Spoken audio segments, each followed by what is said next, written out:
Hello，各位好，我是 Revision Lab 修诊所的阿修，欢迎来到我的频道。如果你是第一次看我们影片，记得先点击下方订阅按钮，再打开旁边小铃铛，这样每次有新影片你都会第一时间收到通知。也帮我按个赞，让 YouTube 知道你喜欢这种类型的内容，谢谢大家。我们现在正式开始。今天我们要来解析一个超级有趣的商业故事。一位华尔街出生，每天跟冰冷的数字打交道的金融银行家，是怎么样跨界到一个他完全不熟的领域，然后用 AI 跟 AR 这种硬核科技，彻底颠覆了感性传统的美妆时尚产业。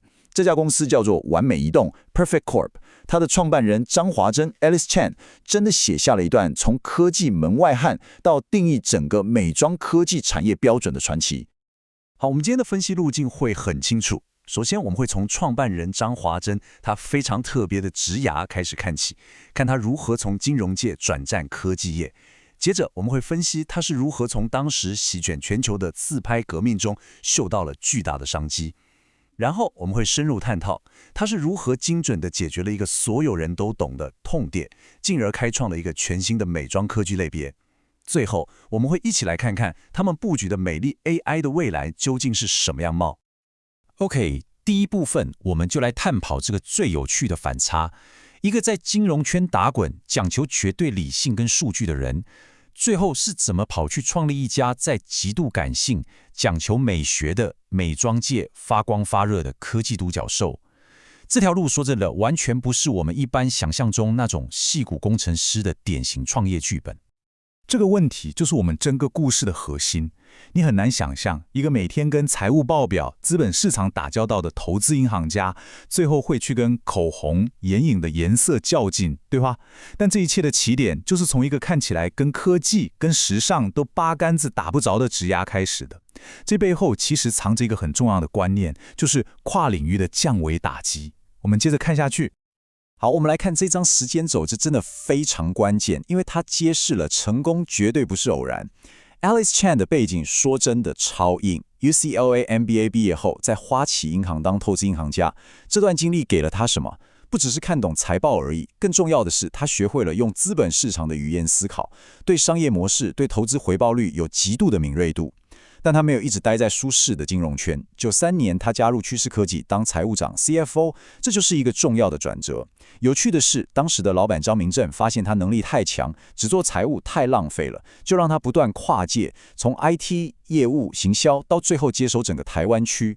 这段经历让他从一个财务专家进化成一个懂得全面营运的科技公司管理者，这非常非常关键。接着，1997年，他加入先生黄兆雄创办的讯联科技，担任 CEO， 并且成功带领公司上市。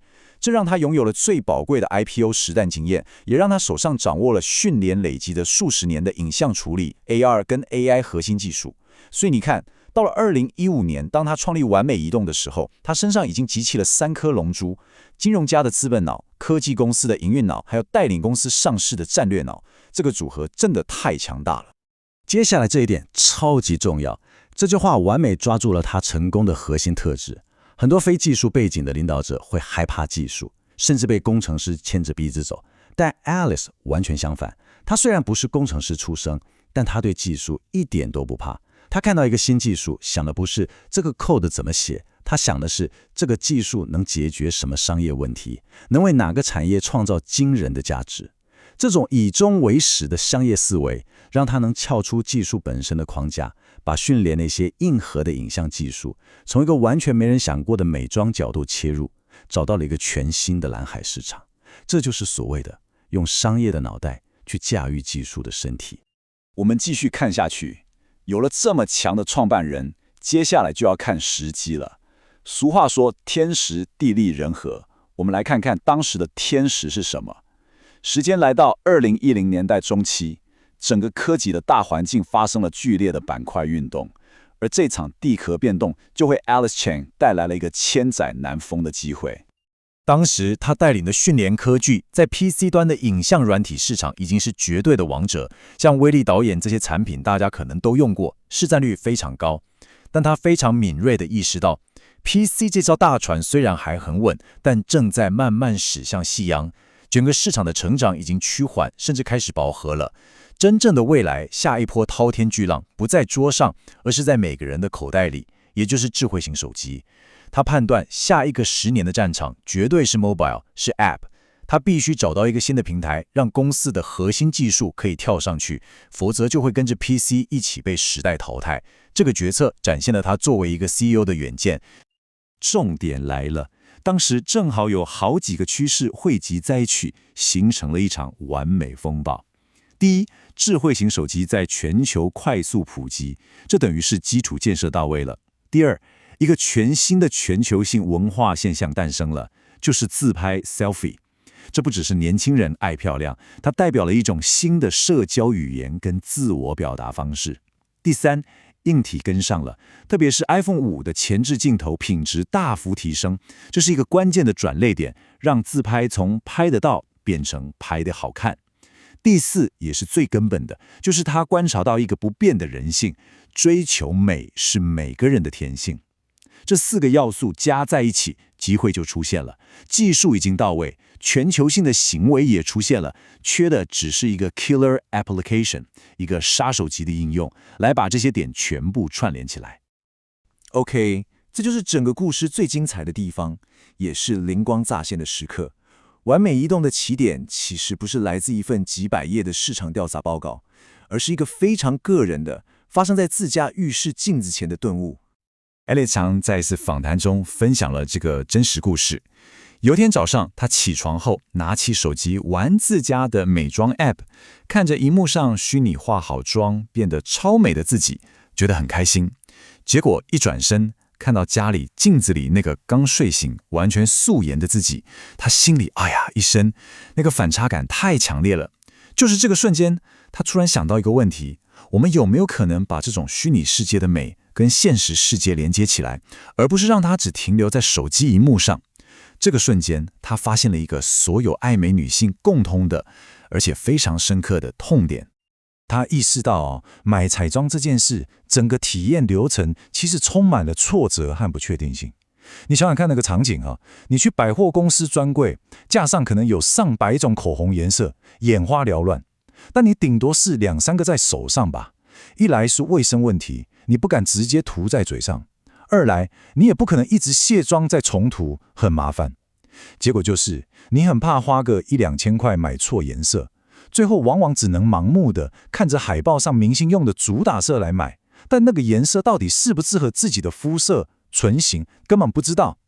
这整个体验效率极低，充满了猜测和赌博的成分，对消费者来说其实很痛苦。这个发现就形成了完美移动最核心的经营哲学。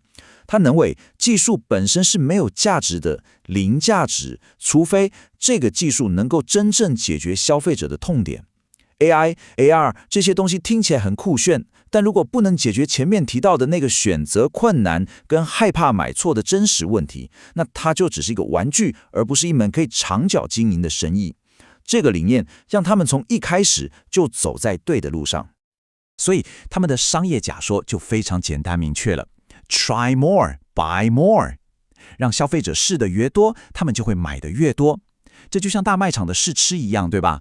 如果能让消费者无风险、无压力地、舒服地躺在沙发上，用手机就能滑动试遍几十种甚至上百种口红颜色，找到最适合自己的那一款命定色，那他们下单购买的信心就会大增，最终的转换率跟客单价也自然会跟着飙升。这是一个从人性出发、非常聪明而且直接的商业模式。有了完美的点子跟顶尖的技术，下一步就是执行。但重点来了，美妆时尚是一个非常传统、圈子很封闭的产业。你一个从科技业来的外人，要怎么说服那些高高在上、拥有100年历史的精品品牌跟你合作？这才是真正的挑战，也是最难的一关。这张投影片的构思真的把他们的毅力展现得淋漓尽致。他们第一个要攻克的目标就是金字塔顶端的香奈儿 Chanel。为什么选香奈儿？因为只要搞定最难的，其他的就不是问题。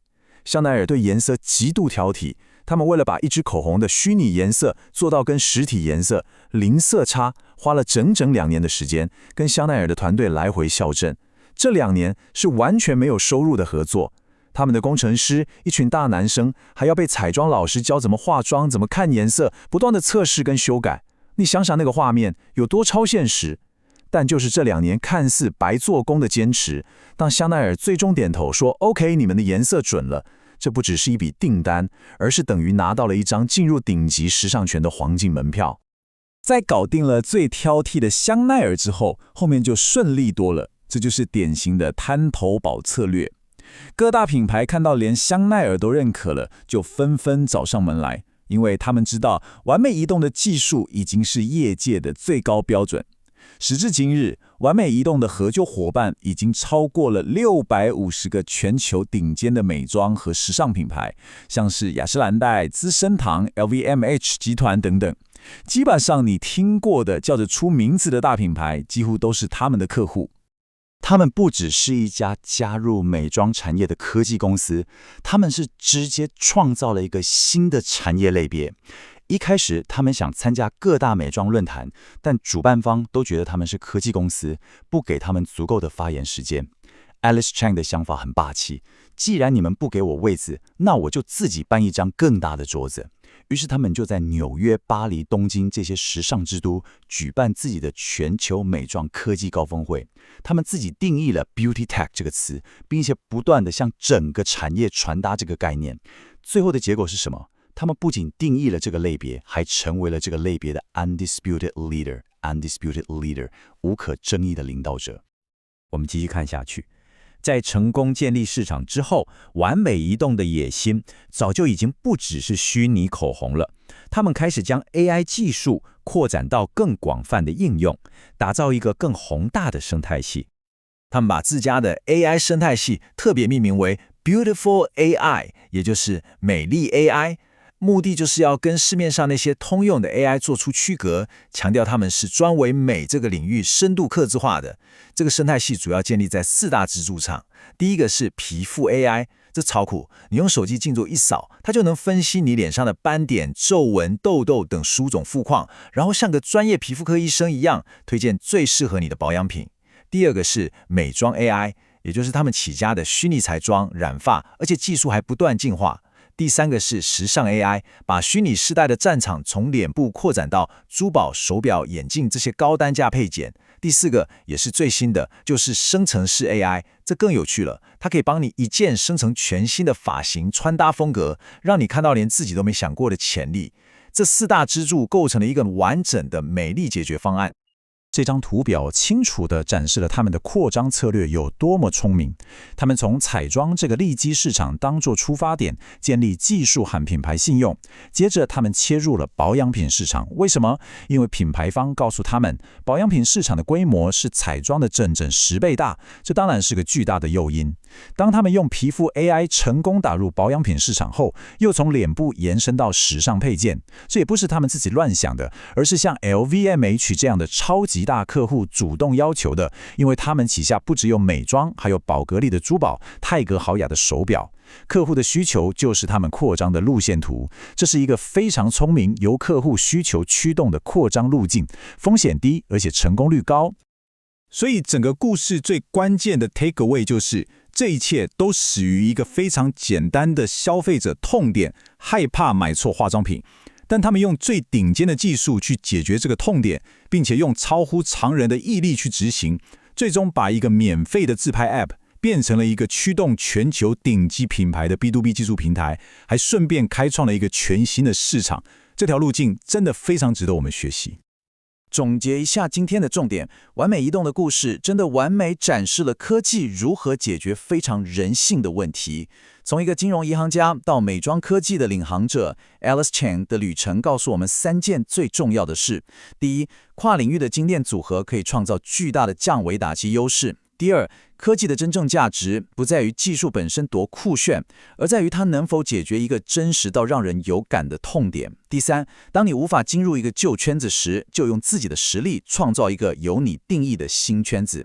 这个故事也让我们不禁思考，在我们的日常生活中，还有哪些让人感到挫折、不便的痛点，即将被下一个世代的 AI 技术彻底改变呢？今天的内容就到这边。如果你觉得这集有帮助，记得马上点赞、订阅加开启小铃铛。我们正在冲订阅需要你的支持。我是阿修，我们下次见，拜拜。